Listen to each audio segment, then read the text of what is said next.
పరిశుద్ధాత్మ మనలో ఉన్నాడు, మనతో ఉన్నాడు. ఆయన నీతో ఉన్నాడు, నీలో ఉన్నాడు అన్న స్పర్శ నీకు లేకపోతే నువ్వు అవిశ్వాసివి లేదా అల్ప విశ్వాసి.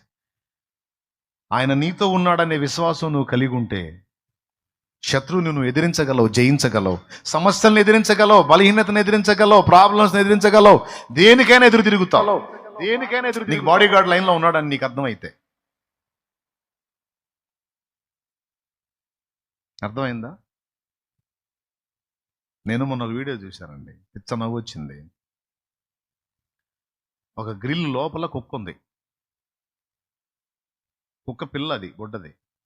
అసలు ఆ గ్రిల్ లోపల ఉండి మనుషుల దగ్గరికి వస్తే గోల గోల చేస్తుంది అది. ఒకడేం చేశాడు, ఆ గ్రిల్ పైకి ఎత్తాడు, సైలెంట్గా కూర్చుంది.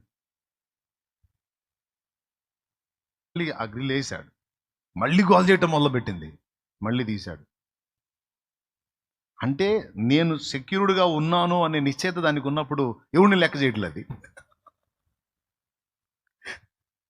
ఆ గ్రిల్ తీసినప్పుడు అమ్మో నేను ఇప్పుడు ప్రాబ్లంలో ఉన్నాను, నాకు ఇప్పుడు సెక్యూరిటీ లేదు అని అభద్రతా భావం వచ్చినప్పుడు దాని పరాక్రమం, ప్రతాపం, పౌరుషం, హడావుడి మొత్తం అయిపోయి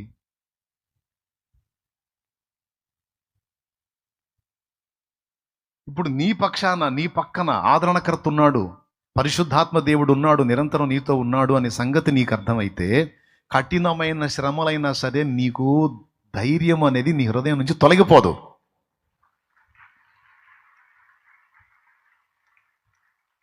ఎందుకంటే నువ్వెప్పుడు ఆదరణకర్తతో సహవాసం చేస్తున్నావు, ఆదరణకర్త నడిపింపులో ఉన్నావు, ఆదరణకర్త నీతో